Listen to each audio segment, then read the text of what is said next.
Hello friends, welcome to my channel. तो कैसे हैं आप लोग बूस्ट ब्लॉग में।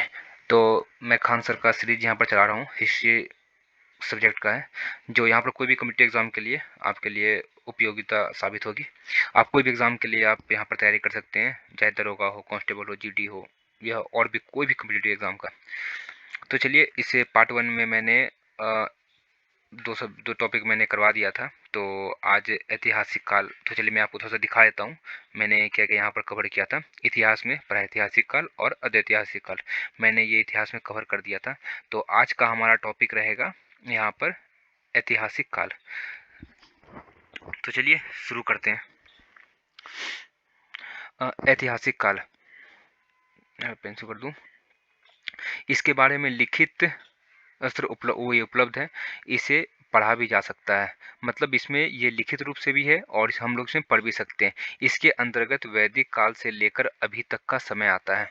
तो यहाँ पर आपने इससे पहले देखा देखा होगा, मतलब जो पहला है प्रागैतिहासिक काल, ना वो लिखित में है ना कुछ में है। मतलब वो सिर्फ हम लोग एज्यूम करते हैं। यहाँ पर प्रागैतिहासिक काल हम लोग सिर्फ एज्यूम करते हैं कि ये होता है, और अदैतिहासिक काल में लिखित है लेकिन हम लोग पढ़ नहीं सकते। और यहाँ पर थर्ड जो है ऑप्शन, ऐतिहासिक काल में यहाँ पर लिखित साक्ष्य भी है और हम उसको पढ़ भी सकते हैं, जो कि वैदिक काल से लेकर अभी तक चल रहा है। ठीक है। ऐतिहासिक काल भी 3 पार्ट में डिवाइड है, जो कि प्रागैतिहासिक काल, सॉरी, पुरातात्विक हो जाएगा, विदेशी यात्रा हो जाएगा और साहित्य हो जाएगा। ये 3 में पार्ट हो गया। और फिर हो जाएगा अभी ये भी पुरातात्विक भी, सिक्का अभिलेख, इसमें 2 डिवाइड है। और साहित्य में हो जाएगा, धार्मिक हो जाएगा और गैर धार्मिक हो जाएगा। अब धार्मिक में भी 2 पार्ट है, एक ब्राह्मण हो जाएगा, एक गैर ब्राह्मण। और ब्राह्मण में भी 6 पार्ट है। वैद सॉरी, वेद हो जाएगा, ऋग्वेद, वेदांग, पुराण, उपनिषद और महाकाव्य। और गैर ब्राह्मण में जैन और बौद्ध। तो चलिए हम सिक्का हम लोग पढ़ते हैं। सिक्के का अध्ययन न्यूमे न्यूमिस्मेटिक्स कहलाता है। सिक्के का अध्ययन क्या कहलाता है? न्यूमिस्मेटिक्स कहलाता है। टेराकोटा का सिक्का, यहाँ पर जो आपको मतलब अभी तक इतिहास में जो भी सिक्के का प्रयोग हुआ है, यहाँ पर सब है। सब सिक्के का प्रयोग यहाँ पर आपका दिया हुआ है। कौन कौन सा टेराकोटा हो गया, किसको मतलब चांदी का, कौन मतलब सीसा का, कौन मतलब सोना का, हर एक चीज़ यहाँ पर सिक्का का आपका बताया गया। टेराकोटा का सिक्का मिट्टी का बना होता है। टेराकोटा सिक्का सिर्फ मतलब मिट्टी का जो भी सिक्का बना रहता है उसे से टेराकोटा कहते हैं। यह सिंधु सभ्यता में बना था।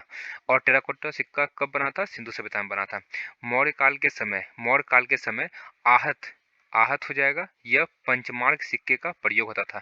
मौर्य काल में कौन सा सिक्का प्रयोग होता था? एक यह आहत होता था, यह पंचमार्क सिक्के का प्रयोग होता था। आहत सिक्के पर लिखावट नहीं होती थी।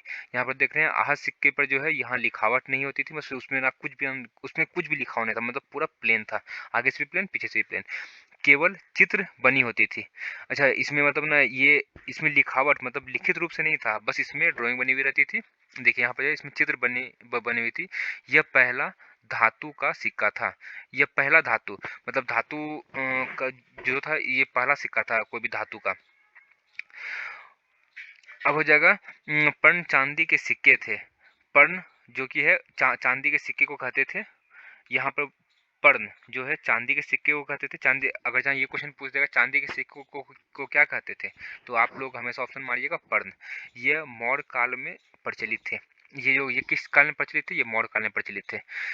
सीसा का सिक्का, सातवाहन, आप इसको मतलब ट्रिक से याद कर सकते हैं, सो से सीसा, सो से सातवाहन काल। ठीक है। सीसा का सिक्का सातवाहन काल में प्रचलित थे।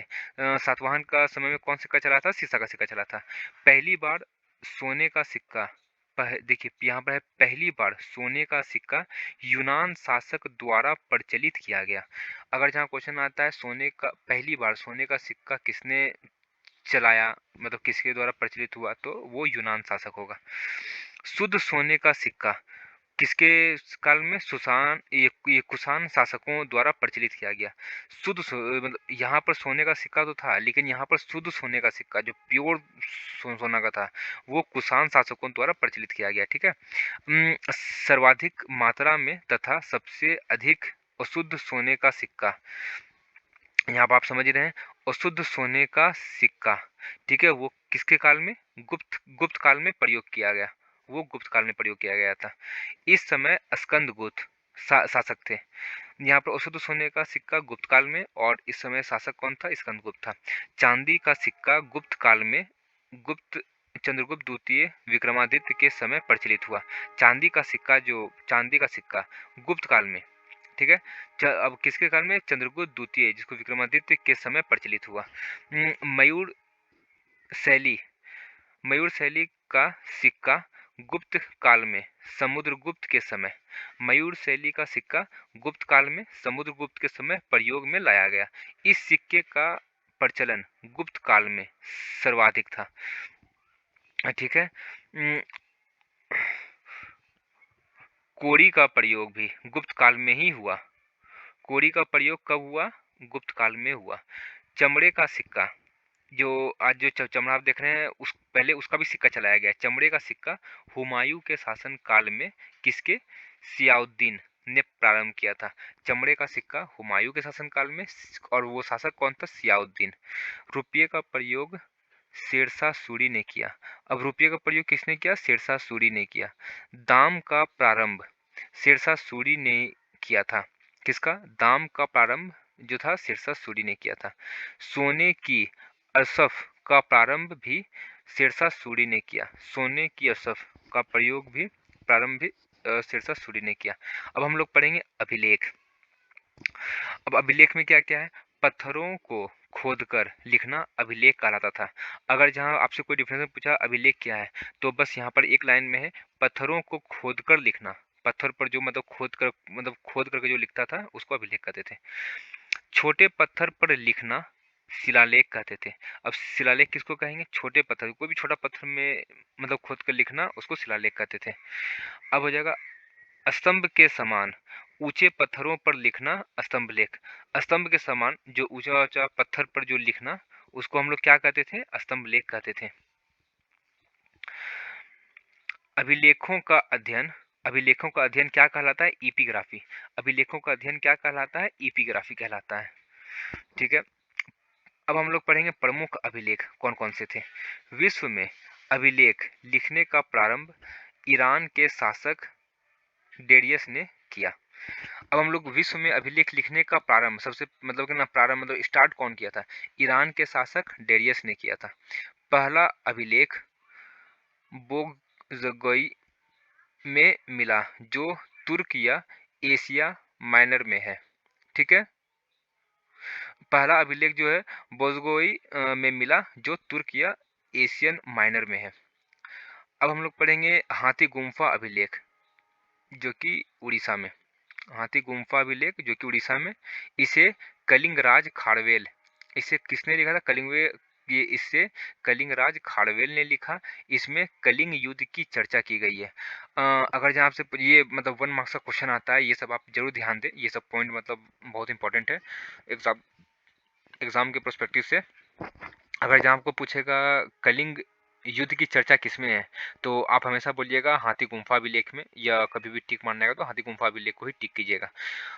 और यह किसने लिखा था, कलिंगराज खाड़वेल ने लिखा था। युद्ध के समय कलिंग का राजा नंदराज था। युद्ध के समय कलिंग का राजा कौन था, नंदराज, गंगवंश का था।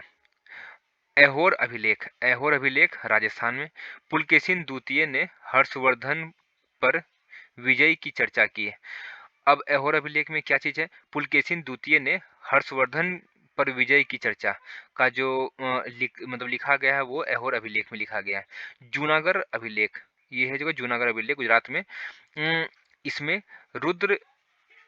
रुद्रदायन ने सुदर्शन झील की चर्चा की है। अब रुद्रदायन ने क्या चीज का, सुदर्शन झील जो बनवाया गया था चंद्रगुप्त मौर्य के द्वारा, यहाँ पर लिखा हुआ भी है, इस झील को चंद्रगुप्त मौर्य ने बनवाया था। जो कि रुद्रदामन सुदर्शन झील का चर्चा जो किया है वो किसमें किया है, जूनागढ़ अभिलेख में किया है, जिसको चंद्रगुप्त मौर्य ने बनवाया था। प्रयाग अभिलेख, हम लोग पढ़ेंगे प्रयाग अभिलेख। इसमें समुद्रगुप्त ने अपने विजय अभियान की चर्चा की है। समुद्रगुप्त जहां जहां जीता है, जहां जहां विजयी पाया है वो, तो वो प्रयाग अभिलेख में ही चर्चा किया है। भीतरी अभिलेख, भीतरी अभिलेख हो जाएगा गाजीपुर यूपी। स्कंदगुप्त ने हूणों पर आक्रमण की चर्चा की है। अब भीतरी अभिलेख में क्या क्या है, स्कंदगुप्त ने हूणों पर आक्रमण की चर्चा की है, किसमें, भीतरी अभिलेख में। बिहार अभिलेख, बिहार शरीफ में जो की है। स्कंदगुप्त ने अश्वमेघ यज्ञ की चर्चा की है। स्कंदगुप्त ही अश्वमेघ यज्ञ की चर्चा, अश्वमेघ यज्ञ तो आपने पढ़ा ही होगा, तो अश्वमेघ यज्ञ की चर्चा किसने, मतलब किसमें की है, बिहार अभिलेख में की है। देवपाड़ा अभिलेख जो बांग्लादेश में है, यह सेन वंश के शासक विजय सेन का है। सेन वंश के शासक है विजय सेन, उसके द्वारा देवप्रयाग अभिलेख लिखा गया है। ग्वालियर अभिलेख, ये प्रतिहार शासक भोज का है, ये प्रतिहार शासक भोज का है। मंदसौर अभिलेख, मंदसौर अभिलेख एमपी मध्य प्रदेश, मालवा शासक मालवा शासक यशोवर्मन का है। मंदसौर अभिलेख किसका है, मालवा शासक यशोवर्मन का है। ठीक है, अब हम लोग पढ़ेंगे स्तंभलेख। स्तंभलेख कौन कौन सा है, यह स्तंभ के समान ऊंचे होते थे। स्तंभलेख हम लोग आप नाम से ही सुन रहे होंगे, स्तंभ, स्तंभ मतलब समझिए कि ऊंचाई, यह स्तंभ के समान ऊंचे होते थे। ठीक है। मेहरौली स्तंभलेख जो कि दिल्ली में है, चंद्रगुप्त द्वितीय विक्रमादित्य का है। इस पर आज तक जंग नहीं लगा है। ये आपको ये कुतुब मीनार जहाँ पर है ना, वहां पर आपको मिल जाएगा, जो कि अभी भी मतलब जंग नहीं लगा है, जस का तस है। अर्थात यह अपने रासायनिक गुण, मतलब ये लोग जो साइंटिस्ट हैं हमारे, अभी तक वो पता करना चाहते हैं वो ऐसा इसमें क्या दिए थे, क्योंकि ये केमिकली रूप से ही मतलब वो कुछ ना कुछ बनाया गया होगा या कुछ ना कुछ दिए गए होंगे, जो कि अभी तक भाई इसमें थोड़ा सा भी जंग नहीं लगा है। अब तो वहां पर पूरा मतलब स्तंभ लेक जहाँ पर मतलब इस टाइप का था, तो वहां पर तो अब चारों तरफ से मतलब गवर्नमेंट वहां पर इस तरीके से अब घेर चुकी है। लेकिन वहां पर मतलब ये लोग अभी पता नहीं कर पा रहे हैं कि ना उसमें पहले के ज़माने में क्या दिया होगा, ऐसा क्या दिया होगा जो कि आज तक जंग नहीं लगा है। ये सबसे बड़ी उपलब्धि थी पहले ज़माना की। मथुरा स्तंभलेख हो जाएगा जो कि यूपी, चंद्रगुप्त द्वितीय विक्रमादित्य का द्वितीय का है। ठीक है। मथुरा स्तंभलेख किसका है, चंद्रगुप्त द्वितीय विक्रमादित्य का है। इसमें सहिष्णुता की चर्चा की गई है। एरन स्तंभलेख जो कि मध्य प्रदेश, भानुगुप्त का है। एरन अभिलेख किसका है, भानुगुप्त का है। इसमें सती प्रथा की चर्चा है। इसमें किसकी चर्चा है, इसमें सती प्रथा की चर्चा है। बौद्ध स्तंभलेख, बौद्ध स्तंभलेख हो जाएगा, ये जगह बौद्ध स्तंभलेख मध्य प्रदेश, वासुदेव का है। सुंग वंश की चर्चा है। अब बौद्ध स्तंभलेख किसका है, वासुदेव का है। इसमें सुंग वंश की चर्चा की गई है। बौद्ध स्तंभलेख में किसकी चर्चा की गई है, सुंग वंश की चर्चा की गई है। और ये किसके द्वारा लिखा गया है, ये वासुदेव के द्वारा लिखा गया है। हेलियोडोरस और गरुड़ ध्वज स्तंभलेख, इसमें भागवत ने भगवान धर्म की जानकारी दी है। ठीक है। अब हम लोग पढ़ेंगे विदेशी यात्री। हम लोग मतलब जो जो विदेशी यात्री, वो चाहे चीन से आया हो या फिर मोरक्को से आया हो या फिर मेसोपोटामिया, ईरान, मतलब जहाँ से भी आया हो, वो सब मतलब विदेश में विदेशी ही कहलाएंगे। तो हम लोग विदेशी यात्री भारतीय द्वारा भारत का वर्णन करेंगे। पहला हो जाएगा हेरोडोटस, जिसने हिस्टोरिका नामक पुस्तक लिखी है। हेरोडोटस जो है हिस्टोरिका नामक पुस्तक लिखी है। और ये सब भाई बहुत इंपॉर्टेंट क्वेश्चन है, जो कि वन लाइन में हमेशा पूछता है, तो इस पर आप जरूर ध्यान दीजिएगा। अब हो जाएगा मेगास्थनीज, मेगास्थनीज इंडिका नामक पुस्तक लिखी थी। ठीक है। परप्लस ऑफ द इथ्सन सीज जो कि अज्ञात, ये मतलब पता नहीं चल पाया ये किसका है। टॉलमी हो जाएगा जियोग्राफिक, जियोग्राफिका मतलब भूगोल भी आप कहते हैं, जियोग्राफी का मतलब उसकी उसकी की थी। और हो जाएगा पिलनी, हो जाएगा नेचुरल हिस्टोरी का। ठीक है। पिलनी, ये क्वेश्चन दरोगा में पूछा गया था। क्या पिलनी मतलब किस, मतलब ये पिलनी द्वारा कौन सा पुस्तक लिखा गया है, तो ये नेचुरल हिस्टोरी का थी। तो आप सभी इसमें जरूर ध्यान दीजिएगा। अलब्रूनी, अलब्रूनी कौन सा पुस्तक, किताब हिंद या इसको किताब उल हिंद भी कहते हैं, या तहकीक ए हिंद भी कहते हैं। मार्को पोलो हो जाएगा चीन की यात्रा। मार्को पोलो ने क्या किया था? चीन की यात्रा। ठीक है। फाहियान, फाहियान जो था वो फो फो कुओ थी, जो कि चंद्रगुप्त द्वितीय। आप मतलब ये थोड़ा पढ़ लीजिएगा क्योंकि ये वर्ड तो थोड़ा सॉरी अटपटा है। फाहियान जो है फू को थी, जो कि चंद्रगुप्त द्वितीय के दरबार में। अब हो जाएगा ह्वेनसोंग हो जाएगा सी यू की हर्षवर्धन के द्वारा। ठीक है। ये थी पूरी विदेशी यात्रा का पूरा जो भी जहाँ जहाँ से आया था, तो ये था। अब हम लोग पढ़ेंगे फाहियान। फाहियान पढ़ेंगे 399 399 ईस्वी में। अब हो जाएंगे फू थी पुस्तक, ये पुस्तक है। ठीक है, मैंने आपको ऊपर बताया ही। यह चंद्रगुप्त द्वितीय, जिसको विक्रमादित्य के भी कहते हैं, विक्रमादित्य के दरबार में आया था। ठीक है, यहाँ पर फू को थी ये जो पुस्तक है, यह चंद्रगुप्त द्वितीय के दरबार में आया था। यह उस समय भवन तथा कोड़ी की चर्चा की है। यह उस समय ये जो मतलब चर्चा जो की है, किस चीज की है? भवन और कोड़ी की चर्चा की है। अब हो जाएगा सोंगशुंग, जो कि 512 ईस्वी में आया था। कहाँ से आया था? वो चीन से आया था। यह बंगाल के बोस ने लिखा हुआ है। यह बंगाल के बोस में लिखा हुआ है। ठीक है, सुंगचुंग। अब आ जाएगा हुएनसोंग हो जाएगा, जो कि 629 ईस्वी में, जो कि सीयूकी नामक पुस्तक हर्षवर्धन के दरबार में आया था। ये किसके दरबार में आया था? हेनसोंग जो आया था किसके दरबार में आया था? वो हर्षवर्धन के दरबार में आया था, जो कि सीयूकी नामक पुस्तक लिखा था। इसने न, इसने नालंदा विश्वविद्यालय में अध्ययन तथा अध्यापन दोनों किया। ठीक है। इसे यात्रियों का राजकुमार इसे यात्रियों का राजकुमार कहते हैं। आपसे तब एक ये भी क्वेश्चन हो गया, यात्रियों का राजकुमार किसे कहते हैं? तो आप ह्वेनसोंग को भी आप कह सकते हैं। अब हम लोग पढ़ेंगे इत्सिंग, जो कि 673 ईस्वी में आया था, जिसको 673 ईस्वी कहते हैं। चीनी यात्री था। यह भी एक चीनी यात्री था। यह त्रिपिटक की 400 प्रतियां मतलब फोटोकॉपी अपने साथ चीन लेकर गया था। ठीक है। इबन बतूता, यह मोरक्को का रहने वाला था। इबन बतूता कहाँ का रहने वाला था? मोरक्को का रहने वाला था। यह 7000 किलोमीटर की यात्रा करके मोहम्मद बिन तुगलक के दरबार में आया। इसकी पुस्तक रेहला नामक पुस्तक इसने लिखी। अब इबन बतूता कहाँ? मोरक्को से आया था। ये 7000 किलोमीटर ये पार करके वो भारत आया था, ये मोहम्मद बिन तुगलक के दरबार में, और इसकी पुस्तक जो है रेहला लिखा था। अब्दुल रज्जाक, यह फारस का रहने वाला था। विजयनगर काल में आया था। ठीक है, ये किसके काल में आया था? विजयनगर काल में आया था। इसका पुस्तक इसका पुस्तक को क्या कहते थे? मलता मतला साहेन है। यह कृष्ण देव राय के दरबार में आया था। ये किसके दरबार में आया था? कृष्ण राय के दरबार में आया था। अब हम लोग पढ़ेंगे साहित्यक स्रोत। ठीक है, लिखित स्रोत को साहित्यक स्रोत कहते हैं। मतलब जो लिखित स्रोत को उसको क्या कहते हैं? साहित्यक स्रोत कहते हैं। प्राचीन इतिहास की जानकारी का यह सबसे बड़ा स्रोत है। अच्छा, प्राचीन इतिहास की जो जानकारी जो मिलती है सबसे ज्यादा वो किसमें मिलती है? साहित्यक स्रोत में मिलती है। गैर धार्मिक स्रोत, इसका संबंध किसी भी धर्म से नहीं रहा है। गैर धार्मिक स्रोत हो जाएगा, इसका संबंध किसी भी धर्म से नहीं रहा है। उदाहरण हो जाएगा अर्थशास्त्र। अर्थशास्त्र में मतलब कोई भी धार्मिक रूप से मतलब नहीं है, ये बता रहा है।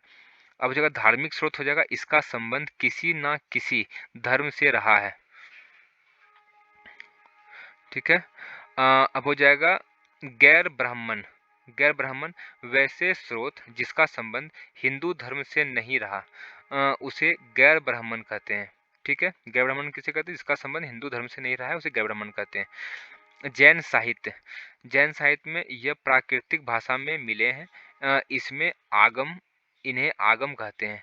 जैन साहित्य को ये किस भाषा में मिला है? प्राकृतिक भाषा में मिला है, जिसको आगम कहते हैं। आप जैन धर्म का जब आप चैप्टर पढ़ेंगे, मैं जब आगे पढ़ाऊँगा, तो उसमें आपको ये वर्ड आपको आएगा कि जैन साहित्य को क्या कहते हैं, तो वो आगम ही कहते हैं। और ये किस भाषा में लिखा हुआ है? ये प्राकृतिक भाषा में लिखा हुआ है। 12 अंग, 12 उपांग, अ, आधारांग सूत्र, भगवती सूत्र, मूल मूल सूत्र, आदि पुराण सब हो जाएगा, ये इसी में है। सब चीज़ की जो जानकारी है सब इसमें है। अब हम लोग पढ़ेंगे बौद्ध साहित्य, जो कि बौद्ध धर्म में मतलब माना गया है। बौद्ध साहित्य ये किस भाषा में है? ये पाली भाषा में है। अगर जो आपसे पूछेगा जैन साहित्य किस में है, वो प्राकृतिक भाषा में है, और बौद्ध साहित्य किस में है, वो पाली भाषा में है। जातक ग्रंथ में महात्मा बुद्ध के पूर्व जन्म की 200 कहानियां हैं। और इसे मतलब आप यहाँ पर जैन साहित्य को जब हम लोग आगम कहते हैं, जैन साहित्य को आगम कहते हैं, उसी तरह बौद्ध साहित्य को जातक कहते हैं। इसमें महात्मा बुद्ध की पूर्व जन्म की 200 कहानियां हैं, ठीक है। ललित विस्तार में महात्मा बुद्ध की पूरी जानकारी है। ललित विस्तार में महात्मा बुद्ध की पूरी जानकारी, वो ललित ललित विस्तार में है, ठीक है। अंगुत्तर निकाय, अंगुत्तर निकाय जो है 16 महाजनपदों की चर्चा है।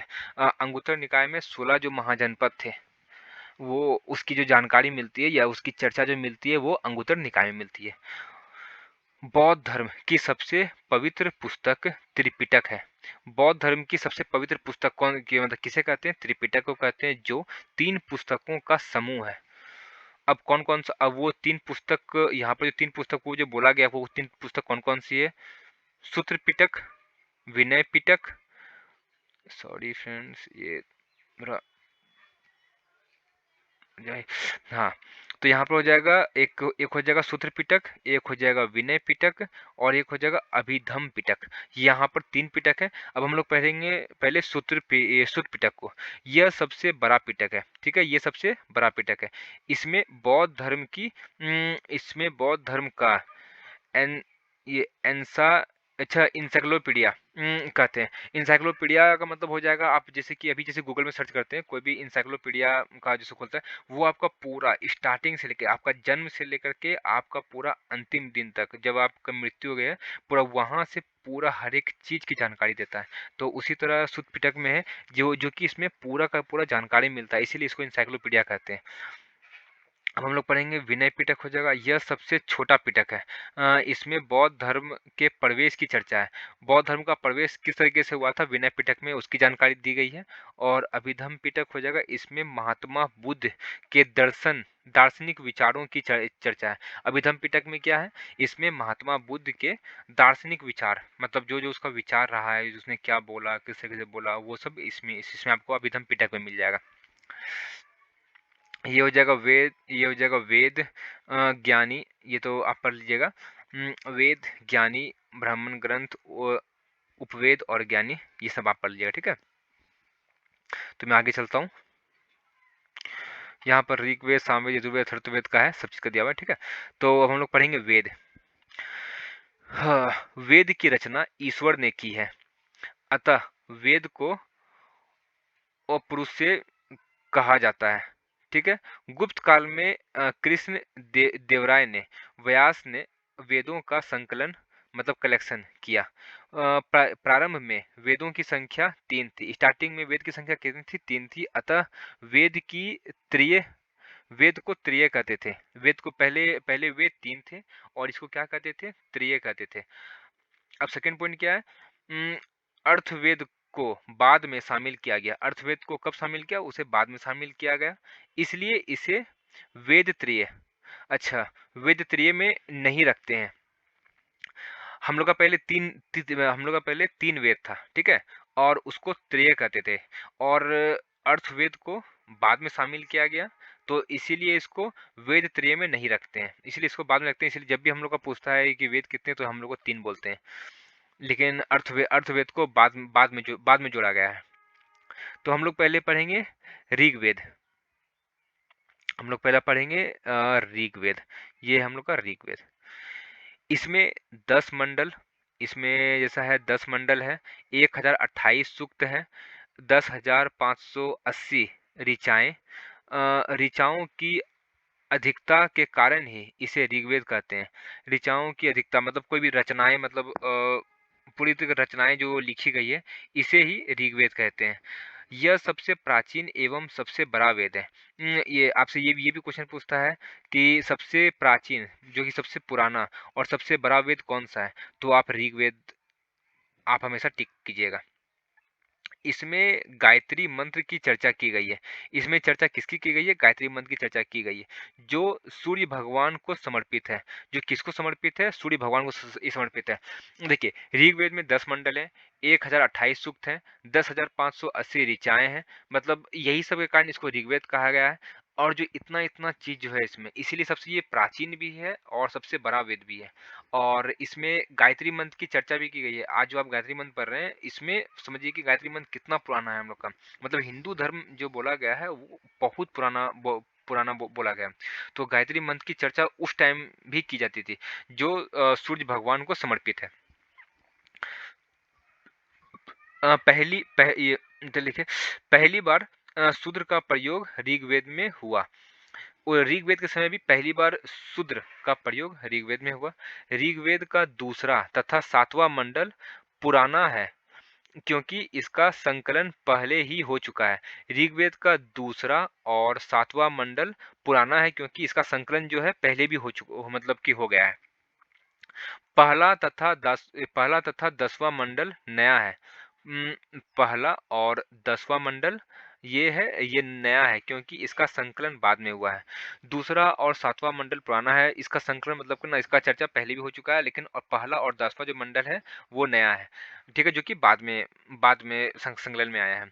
9वें मंडल में सोम देवता की चर्चा की गई है। 9वें मंडल में किसकी चर्चा की गई है? सोम देवता की। ऋग्वेद के ज्ञानी को ध्रुव कहते हैं। ऋग्वेद के ज्ञानी, जो ऋग्वेद का जो ज्ञानी है, मतलब वो जो मतलब ज्ञानी तो आप समझ रहे हैं, जो कि विख्यात, मतलब बहुत ज्ञान है, जिसको बहुत ज्यादा नॉलेज है, उसको होत्र कहते हैं।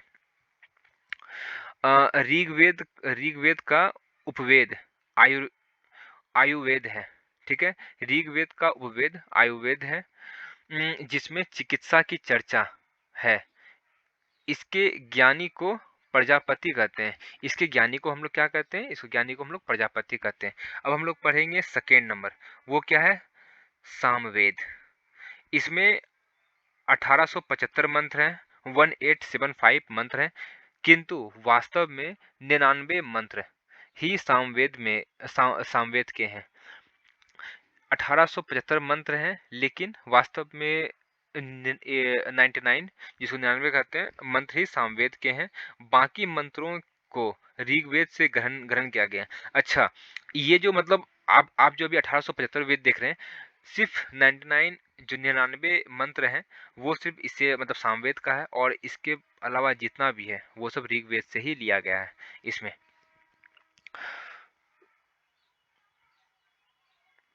सामवेद में भारतीय संगीत के 7 स्वर सारे गामा पाधा नी की चर्चा की गई है। इसमें ये सामवेद जो हम लोग का निकलता है, सामवेद वो एक मतलब ये आपसे ये भी क्वेश्चन पूछता है, संगीत मतलब किस वेद का है? तो आप संगीत हमेशा सामवेद का मारिएगा, और यहाँ पर संगीत का स्वर मतलब आपका दे दिया है, तो 7 स्वर है, तो आप यहाँ पर देख सकते हैं। ये संगीत यज्ञ के समय गाए जाते हैं। ये संगीत यज्ञ के समय गाए जाते हैं। सामवेद ज्ञानी को उद्गाता कहते हैं। सामवेद ज्ञानी को क्या कहते हैं? उद्गाता कहते हैं। सामवेद का उपवेद गंधवेद है, गंधर्ववेद है। सामवेद का उपवेद किसे कहते हैं? गंधर्ववेद है। ठीक है, गंधर्ववेद के ज्ञानी को नारद कहते हैं। गंधर्ववेद के ज्ञानी को हम लोग क्या कहते हैं? नारद कहते हैं। अब हम लोग थर्ड पढ़ेंगे यजुर्वेद। यजुर्वेद के बारे में, इसमें 1990 मंत्र हैं। ठीक है, 1990 1990 मंत्र है। इसमें युद्ध एवं कर्मकांड की चर्चा है। इसमें युद्ध और कर्मकांड दोनों की चर्चा है। इसे 2 भागों में बांटा गया है। यजुर्वेद 2 भागों में बांटा गया है। कृष्ण यजुर्वेद जो कि गद्य में है, शुक्ल यजुर्वेद जो कि पद में है। इसके ज्ञानी को अर्ध्यु कहते हैं। जो मतलब ये दोनों का ज्ञानी को क्या करते हैं? अर्ध्यु कहते हैं। यजुर्वेद का उपवेद धनुर्वेद है। यजुर्वेद का उपवेद यजुर्वेद का उपवेद किसे कहते हैं? धनुर्वेद को कहते हैं। धनुर्वेद के ज्ञानी को विश्वामित्र कहते हैं। धनुर्वेद के ज्ञानी को क्या कहते हैं? विश्वामित्र कहते हैं। अब हम लोग पढ़ेंगे अर्थवेद, अर्थवेद कहेंगे पढ़ेंगे। इसकी रचना सबसे बाद में उत्तर वैदिक काल में हुई, जिसमें 6000 मंत्र हैं। अर्थवेद जो है इसकी रचना सबसे बाद में उत्तर वैदिक काल में की गई है, ठीक है। और जो कि 6000 मंत्र हैं। इसमें कितने मंत्र हैं? 6000 मंत्र हैं। इसमें जादू टोना, वैश्याकरण वशीकरण इत्यादि की चर्चा है। इसमें क्या क्या चीज की चर्चा है? इसमें जादू टोना, वशीकरण, वशीकरण मतलब जो कि आपने वश में ले लेना, और इत्यादि की भी चर्चा इसमें इसमें की गई है। आरण्यक हो जाएगा, ये हो जाएगा आरण्यक, वैसी पुस्तक जिसकी रचना जंगल में की गई हो, आरण्यक कहते हैं। आरण्यक में क्या गया है? वैसी पुस्तक की रचना जो कि जंगल में की गई है, उसको आरण्यक कहते हैं। अर्थवेद को छोड़कर सभी पुस्तक आरण्यक है। अच्छा, जो जंगल में, जो पहले तो उतना तो पहले घर और मतलब ये हर तरीके से तो फैसिलिटी थी नहीं, तो इसीलिए पहले जो पुस्तक लिखना या कुछ भी करना होता था वो एक अपने जगह मतलब जंगल में हो गया, या फिर अपने मतलब कोई कुटिया बना के करते थे। लेकिन ये अर्थवेद में ऐसा नहीं है। मतलब ये सिर्फ मतलब ये पुस्तक है, मतलब इसे आरण्यक नहीं कहेंगे। इसे छोड़ के और सब पुस्तक को ये मतलब आरण्यक मतलब जंगल में लिखा गया है, लेकिन अर्थवेद का ऐसा नहीं है। वेदांग, वेदों को भली भांति समझने के लिए वेदांग की रचना की गई है।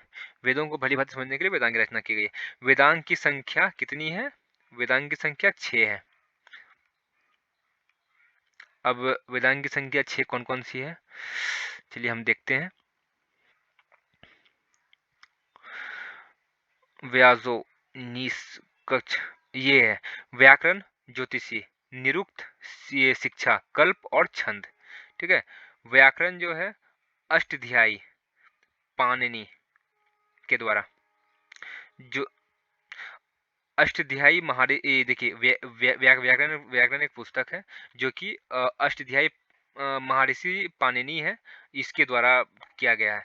ज्योतिषी हो जाएगा बृहद संहिता ब्राह्मिहिर। निरुक्त हो जाएगा निसुक्त शास्त्र। शिक्षा हो जाएगा शिक्षा शास्त्र। कल्प हो जाएगा कल्प शास्त्र। और छंद हो जाएगा छंद शास्त्र द्वारा। पुराण हो जाएगा, इसकी रचना महर्षि ऋषि तथा उग्रसर्वा ने किया। पुराण की रचना किसने की? महर्षि ऋषि तथा उग्रसर्वा ने किया था। इसकी संख्या कितनी है? 18 है। इसकी संख्या कितनी है? 18 है। इसे पांचवा वेद या वेदों का वेद कहते हैं। पुराण को क्या कहते हैं? पांचवा वेद कहते हैं, या वेदों का वेद भी कहते हैं। इसे प्राचीन राजवंश की जानकारी मिलती है। इससे इसे इसे हमें किसकी जानकारी मिलती है? प्राचीन राजवंश, प्राचीन का जो भी राजवंश था हमें इसे पुराण में उसकी जानकारी मिलती है। विष्णु पुराण, मतलब ये सब भी पुराण में ही आते हैं, तो मैं आपको एक एक कर बताता हूँ। ये विष्णु पुराण, इसमें मौर्य वंश की जानकारी मिलती है। विष्णु पुराण में किसकी जानकारी मिलती है? विष्णु पुराण में मौर्य वंश की जानकारी मिलती है। मत्स्य पुराण, इसमें सातवाहन वंश की जानकारी मिलती है। मत्स्य पुराण में किसकी जानकारी मिलती है? सातवाहन वंश की जानकारी मिलती है। इसमें विष्णु भगवान के 10 अवतारों की चर्चा की गई है। अगर यहाँ पूछेगा विष्णु भगवान की 10 अवतारों की चर्चा किसमें की गई है, उसमें वो मत्स्य पुराण में की गई है। वायु पुराण, इसमें गुप्त वंश की जानकारी, इसमें गुप्त वंश की जानकारी मिलती है। इसमें लिखा है कि समुद्रगुप्त का घोड़ा 3 समुद्र का पानी पीता था। फिर से मैं बता देता हूँ एक बार। वायु पुराण में इसमें गुप्त वंश की जानकारी मिलती है। इसमें लिखा है समुद्रगुप्त का घोड़ा जो है 3 समुद्र का पानी पीता था। अब हो जाएगा उपनिषद। इसका अर्थ होता है गुरु के समीप बैठकर ज्ञान प्राप्त करना। उपनिषद का अर्थ क्या होता है? गुरु के समीप बैठकर ज्ञान प्राप्त करना। यह ब्राह्मणों के विरुद्ध राजपूतों की एक प्रक्रिया मानी जाती है। अब उपनिषद कितने हैं? उपनिषद 108 है, किंतु 13 उपनिषद को ही मान्यता प्राप्त है। उपनिषद 108 है, लेकिन इसमें 13 को ही उपनिषद की मान्यता दी गई है। बृहद नारायण उपनिषद यह सबसे बड़ा तथा प्राचीन है। कष्टोनिषद इसमें यम एवं नचिकेता की चर्चा है। इसमें यम एवं नचिकेता की चर्चा है। इसमें ओम शब्द का महत्व को दर्शाया गया है। ओम शब्द का महत्व किसमें दर्शाया गया है? कठोपनिषद में। अब हो जाएगा मुंडकोपनिषद। मुंडकोपनिषद हो जाएगा। इसमें सत्यमेव जयते की चर्चा की गई है। ये भी क्वेश्चन बहुत पूछा जाता है, मतलब मोस्ट इंपॉर्टेंट क्वेश्चन है कि सत्यमेव जयते की चर्चा किसमें की गई है। तो ये ऑप्शन हमेशा याद रखिएगा, मुंडकोपनिषद। अब हो जाएगा ज्वालोपनिषद। इसमें ब्राह्मण, विष्णु, ये महेश अर्थात त्रिमूर्ति की चर्चा है। जलोपनिषद में ब्राह्मण, विष्णु एवं महेश, ये मैं समझता इसमें मतलब तीनों मूर्ति की चर्चा की गई है। ठीक है। अलोपनिषद यह सबसे बाद का उपनिषद है। यह सबसे बाद का उपनिषद है। इसकी रचना अकबर के साथ हुई। ठीक है। अब हो जाएगा स्मृति साहित्य। इसमें प्राचीन राजवंश की जानकारी मिलती है। स्मृति साहित्य में प्राचीन राजवंश की जानकारी मिलती है। स्मृति साहित्य की संख्या 36 है। विष्णु स्मृति, नारद स्मृति से गुप्त काल की जानकारी मिलती है कि विष्णु स्मृति से और नारद स्मृति से गुप्त काल की जानकारी, गुप्त काल की जो भी जानकारी मिलती है इन दोनों से मिलती है। मनुस्मृति तथा यज्ञवल्क्य स्मृति से मौर्य काल की जानकारी मिलती है। यज्ञवल्क्य स्मृति में जुआ खेलने को उचित बताया गया है। यज्ञवल्क्य स्मृति में जुआ खेलने को उचित बताया गया है। मनुस्मृति को बौद्ध शास्त्र कहते हैं। ये मनुस्मृति को धर्मशास्त्र कहते हैं।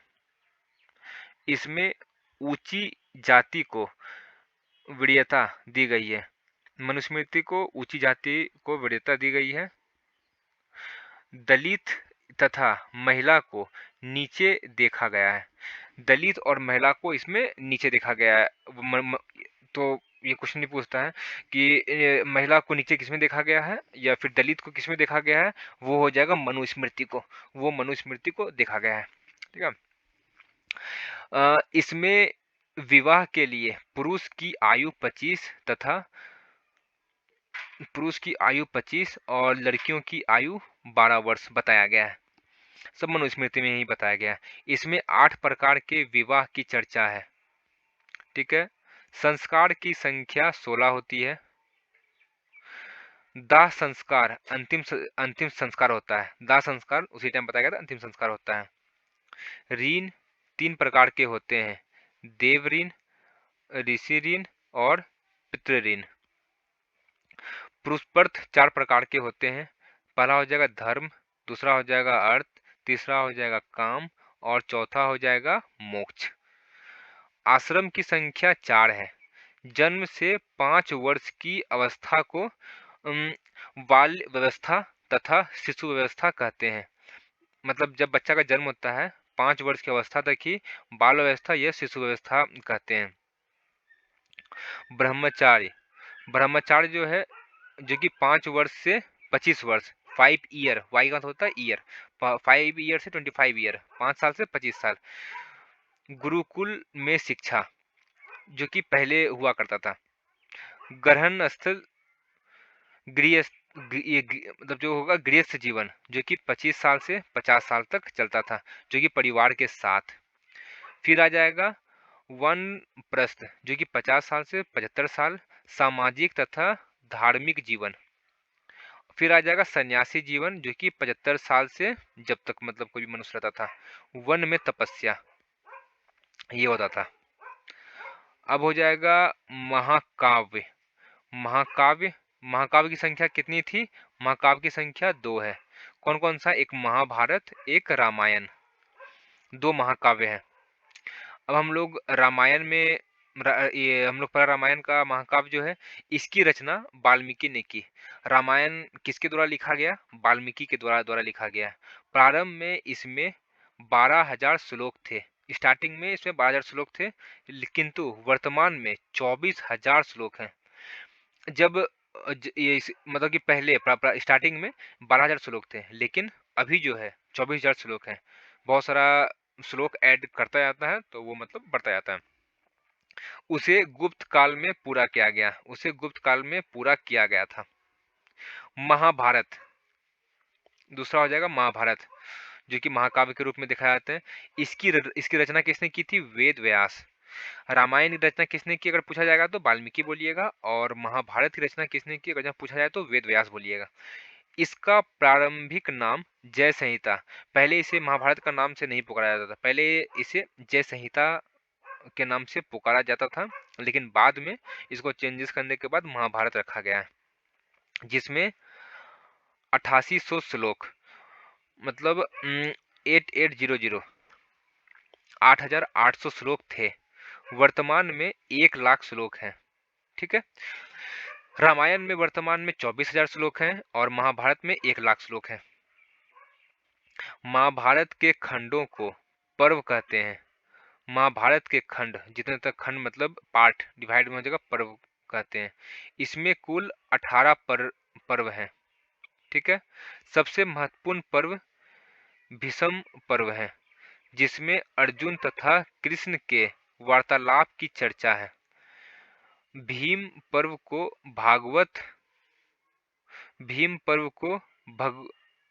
ये भागवत गीता या गीता कहा जाता है। अच्छा, भीम पर्व को अगर जहाँ पूछा जाएगा तो ये भागवत गीता या फिर गीता किसे कहते हैं, तो भीम पर्व को, जो को उसका खंड जो बटा हुआ है, पर्व जो बटा हुआ है, उसको कहते हैं। अब हम लोग पढ़ेंगे इसमें, ये भी प्राचीन भारत का ही है। इसमें वैदिक काल से लेकर राजपूत काल तक का अध्ययन किया जाता है। इसमें वैदिक काल से लेकर राजपूत काल तक का अध्ययन किया जाता है। चलिए, वेद काल कब से कब तक हो जाएगा? 1500 बीसी से 600 बीसी तक। ऋग वैदिक काल और हो जाएगा उत्तर वैदिक काल, दो काल में डिवाइड है। 1500 बीसी से लेकर 1000 बीसी एक पहला हो जाएगा, जो कि ऋग वैदिक काल बांटा हुआ है, और उत्तर वैदिक काल हो जाएगा आपका 1000 बीसी से लेकर 600 बीसी तक। वैदिक समाज के निर्माता आर्य थे। वैदिक अगर जहाँ पूछेगा कि वैदिक समाज का निर्माणकर्ता कौन था, किसने मतलब बनाया था, तो वो आर्य थे। वैदिक समाज को बनाने वाला, यह उसका श्रेय आर्य को जाता है। आर्य मध्य एशिया से आए थे, मध्य एशिया से आए थे, और भारत में सप्त सैंधव प्रदेश में 7 नदियों का प्रदेश या पंजाब हरियाणा। आर्यों की भाषा कैसी थी? संस्कृत थी। आर्यों की भाषा कैसी थी? संस्कृत थी, जो देवताओं की भाषा थी। जिस कारण आर्य स्वयं को श्रेष्ठ कहते थे। ठीक है। आर्यों की भाषा कैसी थी? संस्कृत थी, जो कि देवताओं की भाषा थी, और इसीलिए ये अपने आप को श्रेष्ठ कहते थे। जिन्हें संस्कृत नहीं आता था, अर्थात भारत के मूल निवासी को अन्याय या निम्न कहा जाता था। जिसे संस्कृत नहीं आता था उस टाइम, तो उसे अन्याय या निम्न कहा जाता था। ठीक है। दक्षिण भारत का आर्यीकरण अगस्त ऋषि ने किया। दक्षिण भारत का आर्यीकरण किसके द्वारा? अगस्त ऋषि ने किया। उत्तर भारत का आर्यीकरण किसने किया? राजा विदेह को पुरोहित पंडित गौतम रहुगर ने किया, किंतु ये गंडक नदी के पार करके पटना नहीं पहुंच पाए, जिस कारण अर्थवेद में पाटलिपुत्र को अछूतों की भूमि कही जाती है, और यहाँ के गंगा जल को पवित्र नहीं माना जाता है। तो आप जैसा देख रहे हैं, यहाँ उत्तर भारत मतलब दक्षिण भारत का आर्यीकरण तो अगस्त ऋषि ने तो कर ही दिया था। ठीक है। और जो उत्तर भारत का था, उत्तर भारत का वो आर्यीकरण राजा विदेह के पुरोहित पंडित, राजा विदय के पुरोहित पंडित कौन थे? गौतम रहुगर ने किया, ठीक है। किंतु ये गंडक नदी को पार करके पटना नहीं पहुंच पाए। ये गंडक नदी को मतलब ये गंडक नदी आता है तो उसको पार करके पटना नहीं पहुंच पाए, जिसके कारण ये अर्थवेद में पाटलिपुत्र को अछूतों की भूमि, और अछूतों की भूमि ये भी इंपॉर्टेंट है, अछूतों की भूमि किसे कहते हैं? तो ये पाटलिपुत्र एक ऑप्शन हो जाएगा, ये पाटलिपुत्र को कहते हैं अछूतों की भूमि।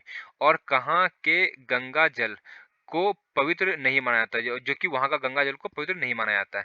इस समय सबसे प्रिय पशु गाय थे। इस समय सबसे प्रिय पशु आर्य के समय कौन थे? गाय थे, जो समृद्ध जो समृद्धि का संकेत थी। गाय की हत्या करने पर मृत्युदंड। उस समय गाय का अगर कोई भी हत्या कर देता था तो उसे मृत्युदंड मिलता था। राजा का मुख्य कार्य गाय की खोज करना, गविष्ट मतलब जिसे कहते हैं था। उस समय अर्थव्यवस्था का मुख्य आधार क्या था? कृषि था। वैदिक समाज ग्रामीण सभ्यता थी। वैदिक समाज, ये भाई ये भी क्वेश्चन बहुत ज्यादा पूछा जाता है स्टूडेंट्स कि वैदिक समाज किस तरह की सभ्यता थी, तो आप ग्रामीण सभ्यता मारिएगा। ऋग्वेद के 7वें मंडल में दशराज युद्ध की चर्चा की गई है। दशराज युद्ध की चर्चा किसमें की गई है? 7वें मंडल में। ये भी क्वेश्चन बहुत मोस्ट इंपॉर्टेंट है, ठीक है। जो आर्य तथा अनार्य के बीच हुआ, इसमें आर्य विजयी हुआ। आर्यों का कबीला भरत था। इसी कारण उस समय जाति का निर्धारण कर्म के आधार पर होता था। किंतु उत्तर वैदिक काल में जाति का निर्धारण वंश के आधार पर होने लगा। उत्तर वैदिक काल में ही लोह की खोज की गई थी। अब लोहे, अगर जहां पूछेगा आपसे लोहे की खोज कब की गई थी, तो आप ये हमेशा बोलिएगा उत्तर वैदिक काल में लोहे की खोज की गई थी। व्यापार, दूसरे के यहाँ नौकरी, तो यहाँ पर कौन कौन क्या करता था, तो आपको यहाँ पर मतलब बताया गया है, जो कि 4 वर्ण में जो कि बांट बांट दिया गया था। तो मैंने बताया ही आपको, 4 वर्ण में बांट दिया गया था। कौन कौन सा? पहला हो जाएगा ब्राह्मण, दूसरा हो जाएगा क्षत्रिय, तीसरा हो जाएगा वैश्य, और चौथा हो जाएगा शूद्र। शूद्र को काफी छोटा माना जाता था, सबसे मतलब निम्न का शूद्र और सबसे ऊंचा मतलब ब्राह्मण माना जाता था। वैश्य व्यापार करता था, और क्षत्रिय जो था वो मतलब ये मारपीट फाइट वाइट जो करना था वो मतलब क्षत्रिय करते थे, किसी को बचाने के लिए। कोई भी जैसे राजा था मतलब उसको बचाने के लिए वो क्षत्रिय का मतलब काम होता था, ठीक है। वैदिक काल की नदियां। अब वैदिक काल की नदियां कौन कौन सी है? झेलम, वितिस्ता, व्यास, विपाशा, चिनाब, अस्कनी, सतलज, शत्रुदी, ठीक है। और रावी हो जाएगा, प्रुसनी, गंडक हो जाएगा, सदा नीरा, और सरस्वती हो जाएगा, घग्घर को कहते हैं, और सिंधु हो जाएगा जो कि अभी सिंध भी कहते हैं, सिंध में था, ठीक है। वैदिक साहित्य में सर्वाधिक चर्च वैदिक साहित्य में सर्वाधिक चर्च सिंधु नदी की है। वैदिक सभ्यता में सर्वाधिक चर्चा जो है किसकी है? सिंधु नदी की है, क्योंकि यह सबसे महत्वपूर्ण नदी है। उस समय भाई बहुत महत्वपूर्ण नदी था। वैदिक काल के देवता। वैदिक काल के देवता हो जाएगा, पहला हो जाएगा से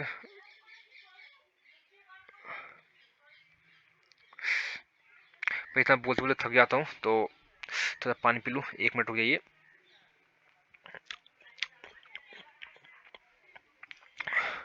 भाई इतना रेगुलर रेगुलर काफ़ी बोलना होता है ना, तो इसलिए थोड़ा सा मतलब थोड़ा सा हाँ, तो चलिए ठीक है। वैदिक काल के देवता इंद्र हो जाएगा, ठीक है। यह सबसे महत्वपूर्ण थे, जो कि इंद्र थे वो मतलब वैदिक काल में सबसे महत्वपूर्ण देवता माने जाते थे। इसकी चर्चा 250 बार हुई, 250 बार इसकी चर्चा हुई। इसमें युद्ध तथा वर्षा का देवता कहते थे। इंद्र को क्या कहते थे? इंद्र की चर्चा जो थी 250 बार हुई है, ठीक है। और इसमें युद्ध तथा वर्षा का देवता किसे कहते थे? इंद्र को कहते थे। इन्हें पुरुंद्र भी कहते थे। सेकंड में हो जाएगा अग्नि। इसकी चर्चा 200 बार की गई है। भाई ये क्वेश्चन भी बहुत मेन है कि मतलब ऐसे भी क्वेश्चन पूछा जाता है कि वैदिक काल में इंद्र की चर्चा कितनी बार की गई है, तो 250 बार हमेशा आप याद रखिएगा। और अग्नि की चर्चा कितनी बार की गई है, वो 200 बार की गई है।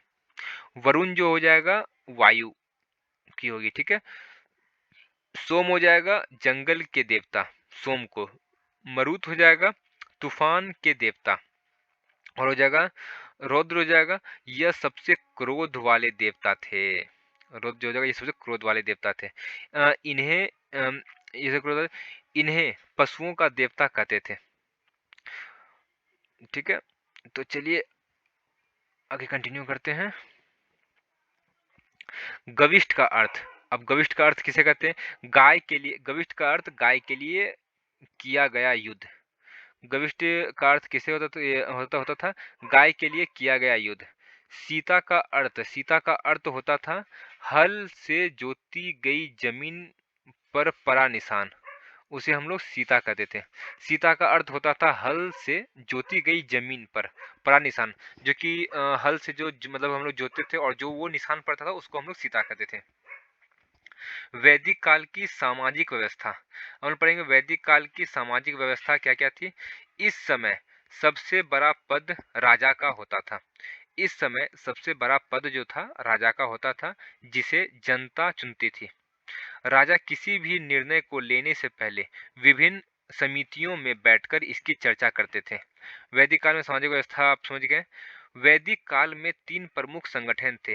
ये 3 प्रमुख संगठन कौन कौन से थे, पहला हो जाएगा सभा, दूसरा हो जाएगा समिति और तीसरा हो जाएगा विद्य। अब हम लोग सभा पढ़ेंगे। सभा क्या है, यह निम्न साधारण लोगों के ये निम्न साधारण लोगों का संगठन था। उसकी चर्चा 8 बार है, ठीक है। अब समिति, यह उच्च वर्ग के लोगों का संगठन था। इसकी चर्चा 9 बार हुई है। अब हो जाएगा विदेह, यह सबसे महत्वपूर्ण संगठन था। इसकी चर्चा 122 बार हुई है। तो आप समझ रहे हैं विदेह मतलब जो संगठन था वहां पर, संगठन मतलब आप बोलिएगा कि सब मतलब मिलकर चर्चा करते थे। तो विदेह सबसे महत्वपूर्ण माना जाता था क्योंकि इसकी चर्चा 122 बार की गई थी। और इसके बाद फिर समिति थी, जो कि उच्च वर्ग के लोग जो जो थे वो संगठन बना करके कोई भी बातों पर चर्चा करना या कुछ भी करना, वो इस समिति मतलब एक समिति बना के करते थे, जो कि 9 बार चर्चा की गई। और सभा, कुछ साधारण लोगों के द्वारा जो सभा करते थे वो 8 बार किए गए। नोट हो जाएगा, सभा तथा विदेह में भाग लेने की अनुमति महिलाओं को भी थी। तो ठीक है, इसमें सभा और विदेह में भाग लेने की जो भाग जो लेती थी तो वो उसमें महिला महिला में भी थी। तो वीडियो तो काफ़ी लंबा हो रहा है, तो चलिए आज का कम से कम यहाँ तक मैं कंप्लीट कर देता हूँ, तो इसके बाद फिर आगे अगले दिन कंटिन्यू करेंगे, ठीक है। विदेह समाज की सबसे छोटी इकाई गांव। विदेह समाज की सबसे छोटी इकाई कौन सी थी, गांव थी, जिसके मालिक को ग्रामिक कहते थे, जिसके मालिक को ग्रामिक कहते थे। सबसे बड़ी इकाई, वैदिक समाज में सबसे बड़ी इकाई किसे कहते थे, जन। जन होता था, जिसके मालिक को राजन कहते थे। जिसके मालिक को क्या कहते थे, राजन। अगर जब उस टाइम आप राजन बोलिएगा तो मतलब सब समझ जाते थे कि ये मतलब कोई बड़े इकाई का मतलब कोई जन है, तो इसीलिए इसको राजन कहते थे। उत्तर वैदिक काल में लोह की खोज हो जाने के कारण कृषि और अर्थव्यवस्था में तेजी से परिवर्तन होने लगा। अभी यहाँ पर मैंने बोला है कि यहाँ पर आप पढ़े हैं उत्तर वैदिक काल में लोहे की खोज हुई थी, ठीक है। यहाँ पर लोहे की खोज हो चुकी थी, तो यहाँ पर वही बोल रहा है लोहे की खोज होने के कारण ही कृषि और अर्थव्यवस्था में बहुत तेजी से परिवर्तन आया। क्योंकि जो जो भी पहले मनुष्य, जो भी पहले लोग पहले ये कोई भी पहले लकड़ी से करते थे या फिर कुछ नहीं होता था तो कोई छोटा मोटा चीज, कोई पत्थर हो गया या फिर कोई हाथ से मतलब करते थे। तो लेकिन अगर जब से लोहा आ गया तो मतलब कहीं भी कृषि करना या फिर कोई भी चीज काम करना या फिर कोई भी अर्थव्यवस्था में मतलब किसी को चाहिए कोई भी काम, किसी को लोहा मतलब बनाना, मतलब लोहा से कुछ भी बनाना, तो वो काफी आसानी हो गया था और वो लंबे समय तक चलता था। तो इसीलिए मतलब अर्थव्यवस्था में परिवर्तन ये उसमें कारण से आया था। और समाज धीरे धीरे ग्रामीण सभ्यता से नगरीय सभ्यता में, अगर जहाँ कोई भी चीज विकसित विकसित विकसित मतलब होने लगेगा। मतलब लोहे की खोज हो गई तो उससे बहुत सारा काम होगा। तो वो ग्रामीण सभ्यता से नगरीय सभ्यता में तो आएगी, क्योंकि वो अभी जो गाँव में मतलब ग्रामीण तरीके से, जो कि पहले नहीं कुछ कर पाते, तो इसलिए ग्रामीण बहुत छोटे तबके के होते थे। लेकिन जैसे-जैसे वो मतलब आगे बढ़ते जाएँगे, तो वो एक नगरीय सभ्यता में तो आएँगे ही, की ओर अग्रसर होने लगे। जन का आकार बढ़ाकर जनपद हो गया और यह जनपद आगे चलकर महा महाजनपद का रूप ले लिया। तो ये महाजनपद का रूप ले लिया। तो आगे यहाँ तक मैं खत्म कर दूं, तो ठीक है फ्रेंड्स, आज तो यहाँ तक रहने दीजिए, क्योंकि वीडियो तो काफ़ी लंबा हो गया है। तो मैं कल आपको आगे की तरफ फिर पढ़ाऊंगा, ठीक है। अगर जहाँ तो आप जा करके आप जाके जो भी लाइन है, एक-एक लाइन है, आप जाके उसे ठीक से पढ़िए। और पढ़ने के बाद कोई भी चीज़ को मतलब प्रॉब्लम अगर आता है, तो आप मुझे कहिए, कमेंट कीजिए, या फिर मुझसे कहीं मतलब गलत हो गया, या फिर मैं कोई भी चीज़ नहीं समझा पा रहा हूँ, तो आप मुझे ज़रूर कमेंट करें और मुझे अपना मतलब बता सकते हैं। ठीक है? कोई भी क्वेश्चन में आप अगर फँस रहे हैं तो। तो चलिए, तब तक के लिए टाटा बाय बाय, टेक केयर।